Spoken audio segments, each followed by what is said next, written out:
Welcome back to the Wall Street Podcast. Today, we are taking a deep dive into Citi Research's latest FX Flows Weekly Report.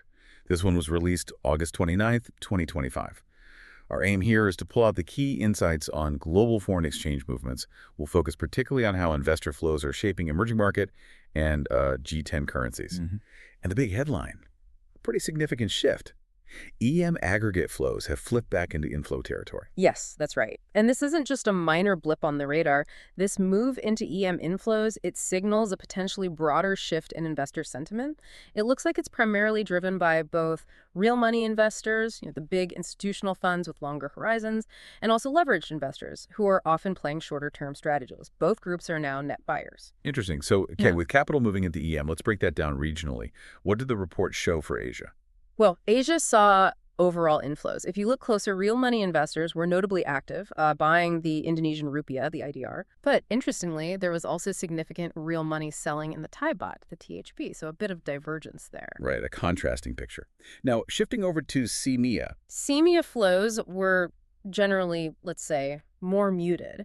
But there were standouts. The Czech koruna, CZK, and the Israeli new shekel, ILS, both saw clear inflows. And the CZK, it's worth noting, has actually recorded the strongest cumulative inflows over the last year. And what's underpinning that strength in the koruna? It seems to be supported by its quite hawkish central bank, meaning they're leaning towards tighter policy plus pretty solid GDP growth figures. Got it. And Latin America, how did that region fare?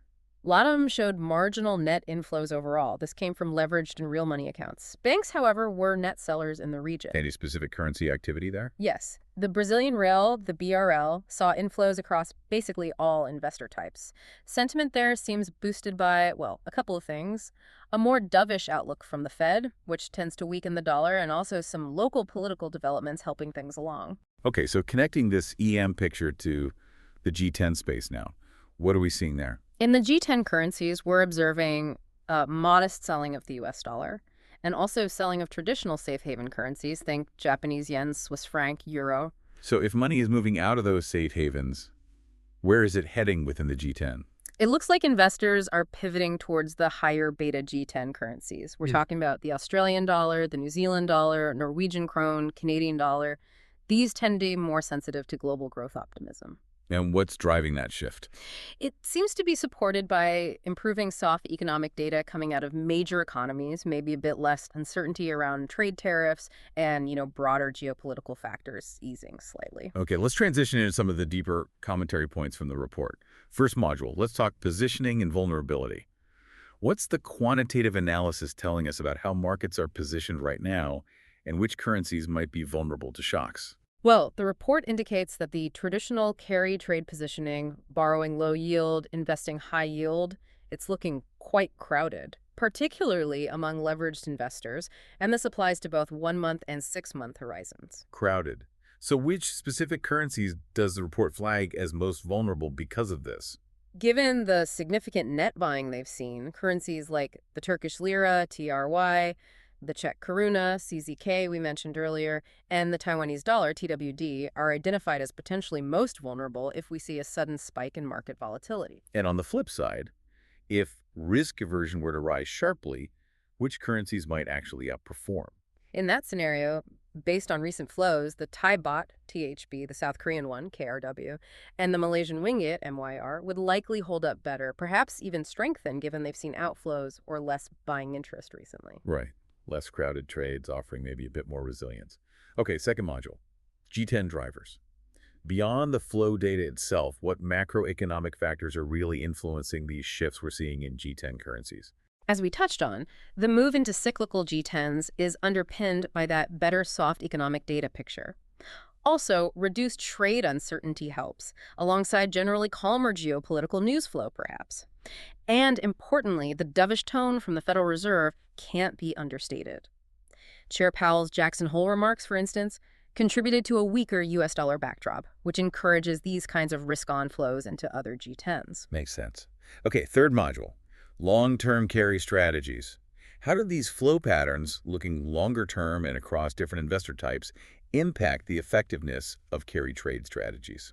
Carry strategies have definitely been popular, especially with leveraged investors. The report shows rising cumulative flows into carry over time. However, the analysis suggests that right now, in the short to medium term, say 1 month and 6 month views, that carry positioning for leveraged players is, as we said, crowded. Which implies what for future returns? It could temper future returns. I mean, if the trade becomes too one-sided, it's more vulnerable to an unwind, which can be sharp.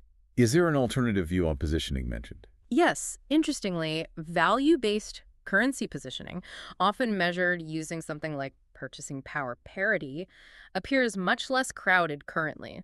So that might suggest potential opportunities for investors looking for strategies that aren't quite as packed as the carry trade right now.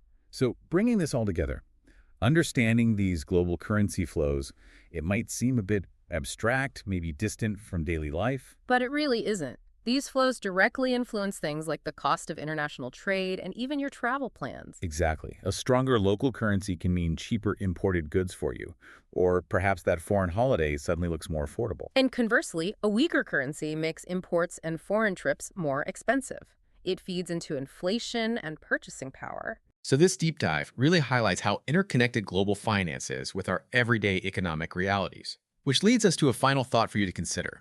Given these shifts, these crowded trades, these movements between safe havens and riskier assets, how might your own financial decisions, maybe your investments, or even just planning your next trip abroad, be subtly shaped by what happens if currencies like the Czech koruna or the Australian dollar? Something to think about.